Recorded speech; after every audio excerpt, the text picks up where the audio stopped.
Y este era Móstoles. Me encantan los cómics. Aquí hacemos la fila para entrar a clase. Joder.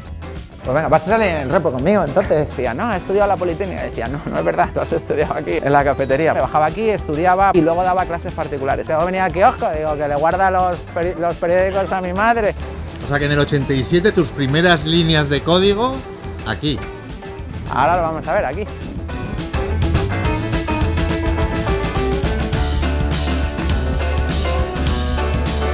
Sí, eso es, vale. Pues estudié aquí los 4 cursos.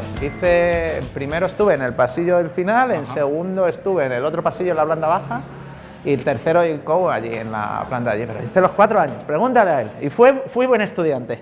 Bueno, Rodolfo sigue conmigo en Telefónica. ¿Sí? ¿No? Claro, sí, sí. Y Tony, él igual, también sigue conmigo en Telefónica. Raúl, ¿sabes que ha ganado un Goya, no? Lo ganó por un documental. Miguel es el conserje que estaba aquí desde el día que se inauguró el instituto, cuando se llamaba Ana Ozores, que es ese logo que hemos visto antes, que ahora le han puesto la pegatina de Juan Gris, pero era el logo de la Ana Ozores.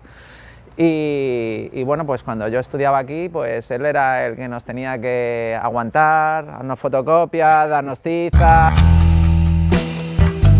La historia es que yo vine a pedir el voluntariado social y me dijeron que no, porque yo quería hacer el voluntariado social aquí. Me dijeron que no lo habían hecho nunca y que era muy complejo. Al salir me quedé con las chicas de secretaría que tenían el programa de las notas de las actas roto y se lo arreglé.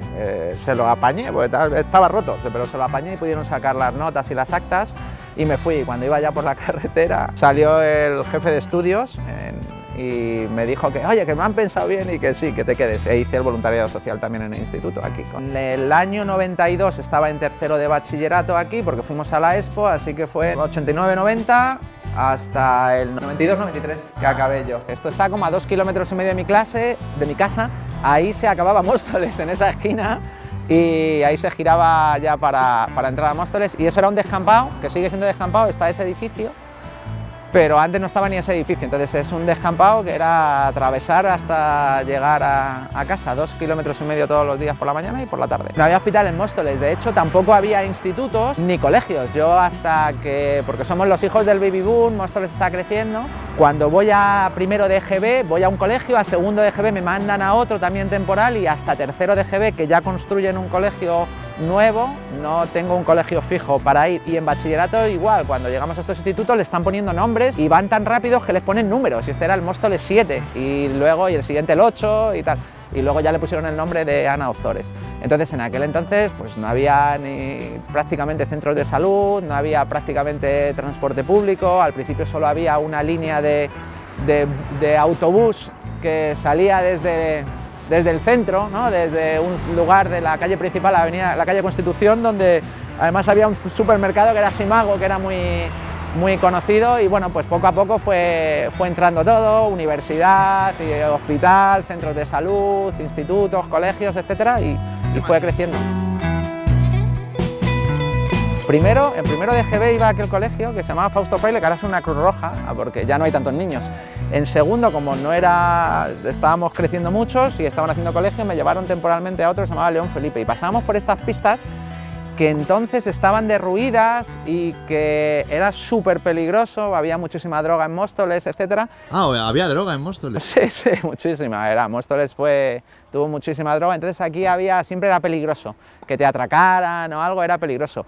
Pero como mi madre trabajaba y mi padre también, pues yo iba con mi hermano hasta el colegio, mi hermano con 6 años y yo con 7, al León Felipe, que está de casa como a 1,8 kilómetros o por ahí. Y luego en tercero de EGB nos trajeron a este colegio que ya sí que nos quedamos hasta el final, era el definitivo, se llamaba el Pablo Sorozábal. Y aquí es donde hice todo el EGB.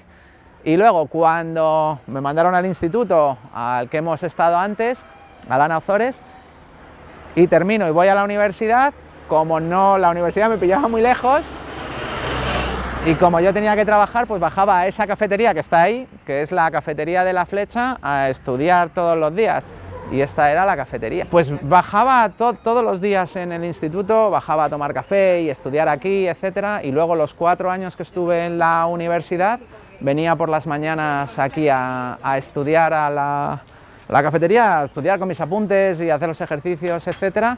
porque yo daba clases particulares, daba 6 horas de clases particulares y los camareros cuando salía por la tele o algo y decían, no, he estudiado la Politécnica, decían, no, no es verdad, tú has estudiado aquí en la cafetería, porque pasaba muchísimas horas aquí en la cafetería. Y luego tenía amigos que vivían aquí en Villafontana y pues también bajábamos aquí lo mismo el viernes y el sábado a tomar algo y pasábamos aquí las tardes.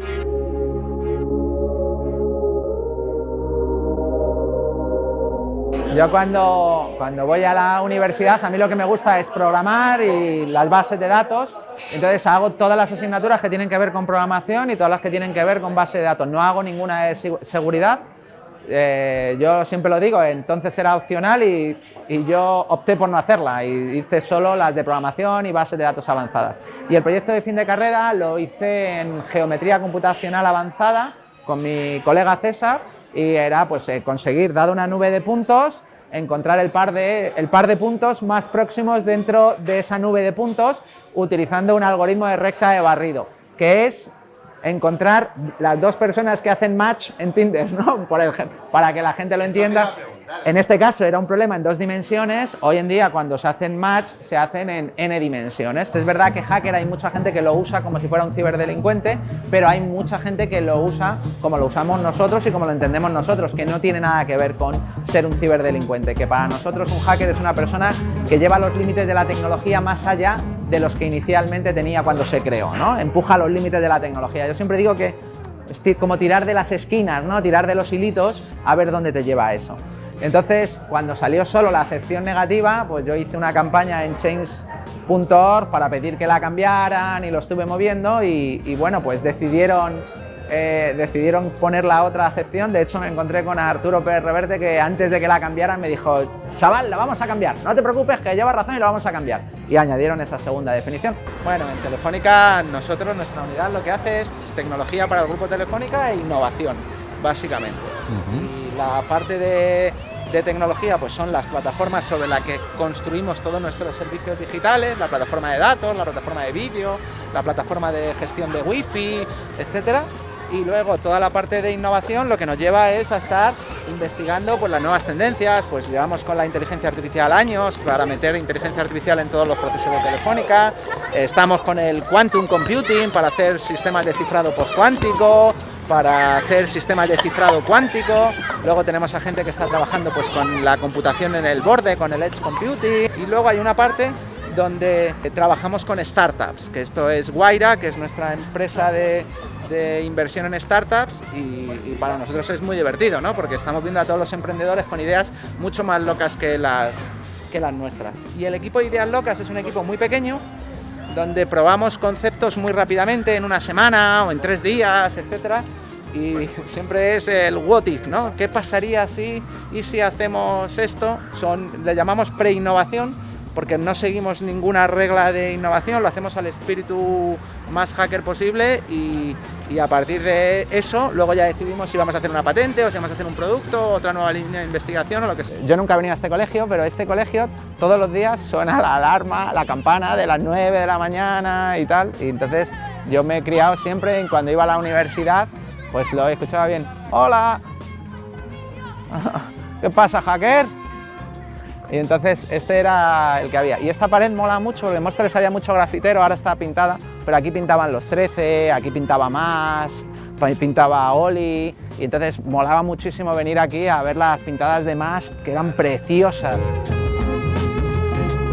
La academia que está allí, pues era una academia de barrio, se llama RUS, y bueno, pues yo me apuntaba a todo, me apunté a mecanografía, me apunté a programación, me apunté a contabilidad, me presenté a sacarme el título de contable en la Comunidad de Madrid, ahí en la Villa de Madrid, pues tendría 14 años y tal. Y en esa academia empecé con 12 años y luego teníamos un profesor que se llamaba Teo, que era muy majete, le he perdido la pista, he intentado encontrarle pero no le he encontrado, que además venía y nos hablaba de libros, de ciencia ficción y tal. Y Teo llama, ¿no? Sí, Teo. Lo puse en un post, un artículo, pero no lo he conseguido. Y entonces pues me apunté a la academia y a programar, y desde ahí empecé y no lo dejé hasta que fui a la universidad. Y en esa academia llegó la invitación para participar en el concurso de Radio Nacional de España de Bienvenido Mr. Chip, y entonces yo me presenté a unos exámenes, a una selección, Y bueno, pues me cogieron para representar a Madrid en Bienvenido Mr. Chip, estuve compitiendo en la radio, ahí me gané un ordenador, un Epson PJ1 en aquel entonces, con 2 disqueteras de 5 1/4, pero no tenía disco duro. Y... ¿Ahí es donde cargas por primera vez un Windows con disquete? No, bueno, allí no había Windows todavía, era MS2, no había llegado. El 3.1 es posterior y cuando yo me compro ya un 486, yo tengo el Amstrad CPC, el 464, y luego de ahí tengo el Epson PJ1, que es con MS2, cuando tengo el primero con MS2, y de ahí ya luego paso a un 486, que es el primer ordenador que ya tengo con Windows, en aquel entonces con Windows 3.1. Si tú te hubieras ido a la cama en 1980 y te hubieras despertado ahora, no reconocerías el mundo. Ay, mamá, ¿cómo estás? Muy bien, muy guapo. Sí. ¿Iba a estudiar ahí? ¿Era buen estudiante o se distraía mucho? No, era buen estudiante. Sí, se ponía allí en una mesa y... ¿Qué va a decir? ¿Me va a decir? Sí. No, puede decir aquí alguno. Oye, porque de vez en cuando pasaba alguno y se me distraía. No. Ahí se ponía ya a tomar su café, allí en la mesa, y se ponía ahí a estudiar. Me lo he dejado en el coche. Bueno. Así que... Vamos a tomar un café. ¿Quieres un café? ¿Queréis un café, Noelia? ¿Quieres un café? A mí me gusta más Blade Runner. Me gusta más Blade Runner que 2001. Y mira que 2001 y Kubrick me flipan, pero... ¿Vosotros nada?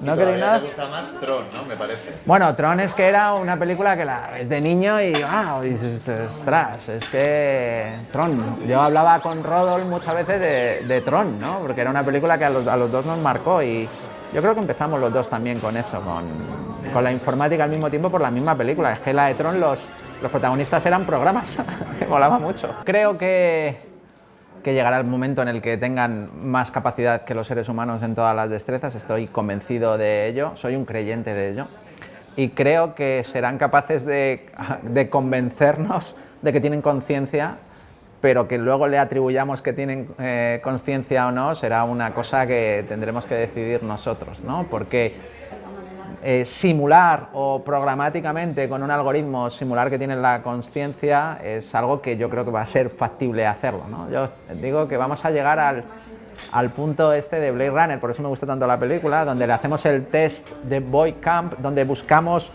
rasgos humanos como la empatía, la tristeza, la generosidad, el amor, etcétera, que lógicamente no son cosas que tenga una inteligencia artificial a día de hoy, ¿no?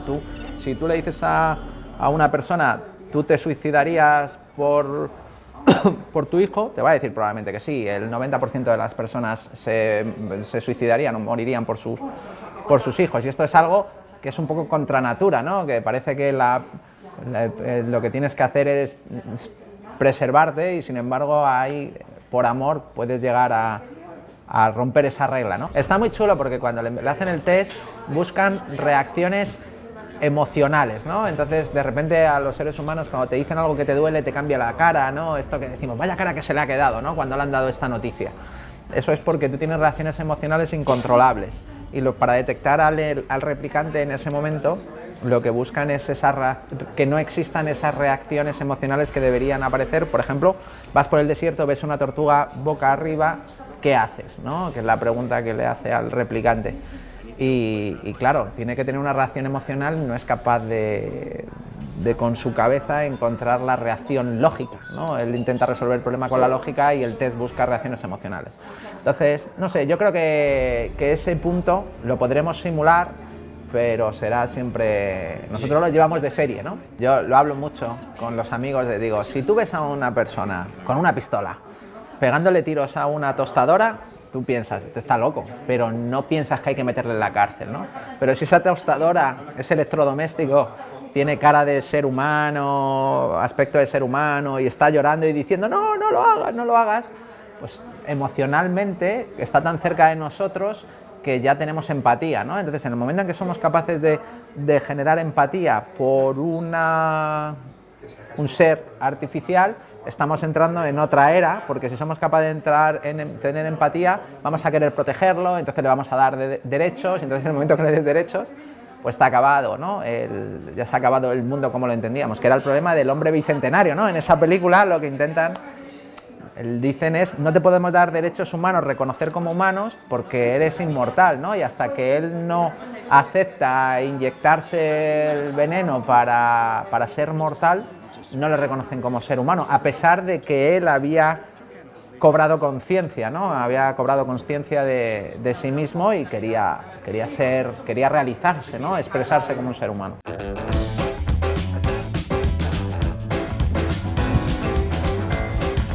Está escondido, ¿eh? En esa puerta. Eso era. Eso era. No, la puerta. La puerta. La academia estaba ahí, y lo que tenía era aquí un aula de ordenadores aquí, entonces era esa puerta, no había más ventanas ni nada, estaban las rejas, era un poco el Ministerio del Tiempo, o sea... Sí, era además enfoscado blanco, y el dibujo que ponía que la informática era el futuro era esta pared, en esta pared, que no estaba eso, habían hecho aquí un robocillo y ponía la informática es el futuro, y estaba en esta pared que era blanca, con enfoscado blanco. Y no estaba el aire acondicionado, claro. Este fue el letrero que te llamó a ti hacia el futuro. Correcto, aquí estaba. Y ahí empecé, en esa venía por las tardes.